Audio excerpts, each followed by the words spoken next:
ایک دور تھا جو عورتوں کے لیے بہت ظالمانہ اور خطرناک تھا۔ اس دور میں عورتوں پر طرح طرح کی الزام تراشی کی جاتی تھی اور سب سے بڑا الزام ہوتا تھا کالے جادو کا۔ جس پر بھی الزام ہوتا تھا اس کی سزا صرف موت ہوتی تھی۔ پھر دکھایا جاتا ہے سال 1235 ویلاج سٹی کا ایک منظر جس میں 3 عورتوں پر بلیک میجک کا الزام تھا۔ چرچ والوں نے انہیں قصوروار ٹھہرا کر پھانسی کی سزا سنائی، لیکن انہیں پھانسی پر چڑھانے سے پہلے فادر انہیں کہتا ہے کہ ان تینوں میں سے اگر کوئی بھی اپنے گناہ کو قبول کر لے گی تو اسے بخش دیا جائے گا۔ یہ سنتے ہی پہلی عورت فوراً اپنے گناہ کو قبول کر لیتی ہے کہ میں نے کالا جادو کرنے کی کوشش کی تھی اور شیطان کی پوجا بھی کی تھی۔ اور پھر دوسری عورت جو واقعی ہی بے قصور تھی، اس نے کہا کہ میں نے کوئی کالا جادو نہیں کیا، میں صرف اس کے توڑ کی میڈیسن بناتی ہوں۔ اور پھر تیسری عورت جس کا چہرہ بہت خوفناک تھا، وہ اپنا کوئی بھی گناہ قبول نہیں کرتی لیکن فادر کو ایک بددعا دیتی ہے۔ پھر تینوں کو ایک پل سے پھانسی دے دی جاتی ہے۔ حالانکہ پہلی 2 عورتوں نے اپنی زندگی کی بھیک مانگی تھی،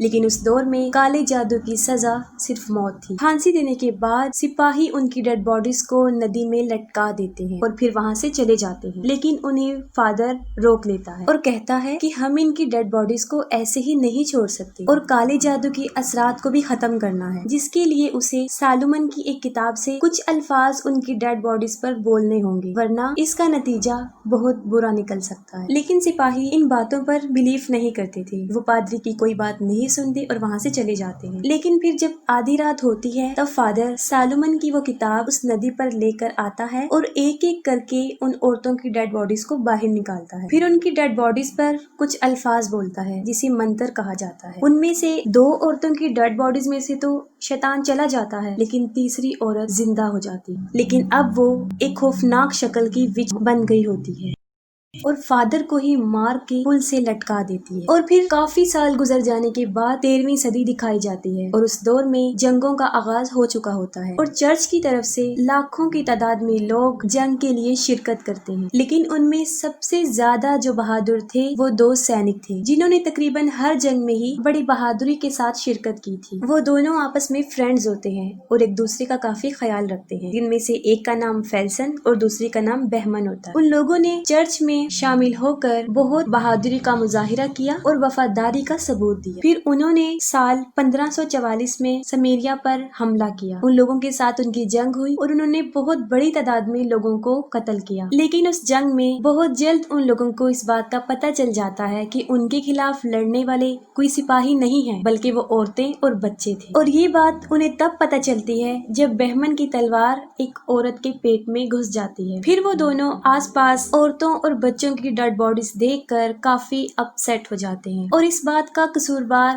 وہ اپنے لیڈر کو سمجھتے ہیں اور کہتے ہیں کہ ہم معصوموں کی جان لینے کے لیے اس جنگ میں شامل نہیں ہوئے اور درہم کا نام کر کے ہم ان لوگوں پر ظلم نہیں کریں گے۔ یہ فیصلہ سنا کر وہ دونوں بغاوت پر اتر آتے ہیں اور اپنی فوج کو چھوڑ کے چلے جاتے ہیں اور اپنے ملک وہ واپس چلے جاتے ہیں۔ انہوں نے چرچ کے آرڈر کو فالو نہیں کیا، اسی لیے وہ باغی بن گئے، لیکن انہیں چھپ کر رہنا پڑتا کیونکہ عیسائی مذہب عروج پر تھا اور ان کے قانون بھی بہت سخت تھے، جن میں بغاوت، دھوکہ اور کسی بات کو پورا نہ کرنے پر سزائے موت سنائی جاتی۔ وہ دونوں سٹیریا سے گزرتے ہیں، وہاں پر انہیں جنگل میں ایک گھر نظر آتا ہے جہاں پر وہ مدد کے لیے جاتے ہیں، لیکن یہ دیکھ کر وہ کافی حیران و پریشان ہو جاتے ہیں کہ اس گھر میں رہنے والے ہسبینڈ وائف کسی بہت سخت بیماری کی لپیٹ میں آ کر مر چکے اور ان دونوں کی ڈیڈ باڈیز کافی سڑ چکی۔ سٹیریا کا ماحول انہیں کافی عجیب لگتا ہے کیونکہ وہاں کے لوگ کافی مایوس نظر آتے تھے اور وہ ڈیڈ باڈیز کو دفناتے نہیں تھے بلکہ ایک جگہ پر جمع کر رہے۔ ان میں سے کچھ رحم کی دعائیں مانگ رہے تھے لیکن ساتھ ساتھ اپنے آپ کو بھی زخمی کر رہے تھے کیونکہ فیلسن اور بہمن ابھی یہاں آئے تھے، انہیں کچھ آئیڈیا نہیں ہوتا کہ یہاں پر کیا ہو چکا ہے۔ پھر وہاں کا ایک آدمی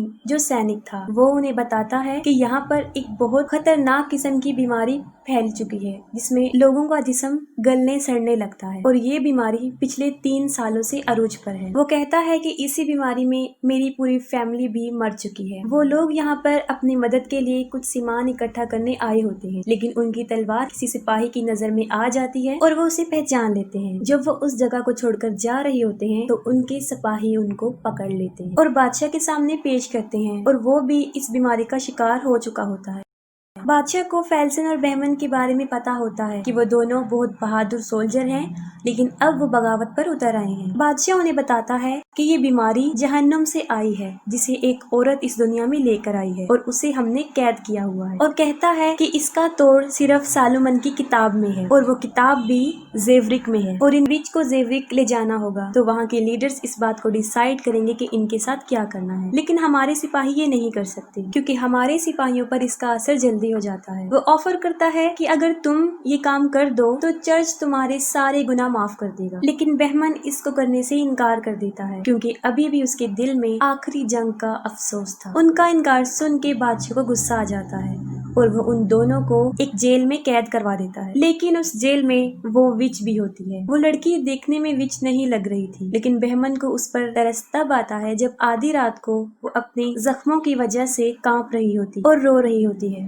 لیکن بہمن اس پر ترس کھا کے بادشاہ کو اس بات کے لیے ہاں کر دیتا ہے کہ وہ لوگ اسے زیورک لے جائیں گے، اور یہاں سے زیورک تک جانے میں انہیں 6-7 دن لگ جانے تھے۔ ان کے ساتھ جانے کے لیے ایک فادر اور وہاں کا ایک سینک بھی شامل ہو جاتے ہیں۔ ان کے پاس اس جگہ کا کوئی آئیڈیا نہیں ہوتا، صرف ایک میپ ہوتا ہے، لیکن بہمن میپ پر بلیف نہیں کرتا، اسے ایک شخص چاہیے ہوتا ہے جو پہلے وہاں پر جا چکا ہو۔ پھر اس ڈیمانڈ پر ایک سوداگر جو ان کی مدد کرتا ہے، وہ 9 سال پہلے وہاں پر جا چکا تھا اور اسے سارا راستہ پتا تھا۔ وہ 5 لوگ ہوتے ہیں اور وچ کو ایک جنگلے میں بند کر کے لے جا رہے ہوتے ہیں۔ دیکھنے میں کسی کو بھی وہ لڑکی ڈائن نہیں لگ رہی تھی سوائے فادر کے، کیونکہ اسے پتا تھا کہ یہ ایک ڈائن ہی ہے۔ سفر کے دوران وہیں کا رہنے والا ایک لڑکا ان کا پیچھا کر رہا ہوتا ہے کیونکہ وہ بھی وہاں پر جانا چاہتا ہے۔ وہ بہمن کو کہتا ہے کہ جب آپ کا مشن پورا ہو جائے تب آپ مجھے بھی سپاہی بنائیے گا، لیکن وہ لوگ اسے وہاں پر لے جانے کے لیے ایگری نہیں ہوتے۔ پھر فیلسن اس کی تلوار بازی کا امتحان لیتا ہے جس میں وہ کافی ایکسپرٹ ہوتا ہے، اور بہمن بھی یہ دیکھ کر اسے ساتھ لے جانے پر ایگری ہو جاتا ہے۔ رات کافی ہو چکی ہوتی ہے اور وہ باری باری اس چڑیل پر پہرا دیتے ہیں۔ پہلے پہرے کی باری ایک ہارٹ کی ہوتی ہے، پھر ایک ہارٹ فادر کو اپنی مری ہوئی بچی کی بات سناتا ہے جس کو وہ چڑیل سن لیتی ہے اور وہ اسے اپنی بیٹی جیسے ہی لگتی ہے۔ یہ سوچ کر وہ اسے آزاد کرنے جا رہا ہوتا ہے تو وہ سلاخوں سے اپنے ہاتھوں کو باہر نکالتی ہے اور ایک ہارٹ کو جکڑ لیتی ہے۔ اسے بچانے کے لیے فادر آگے بڑھتا ہے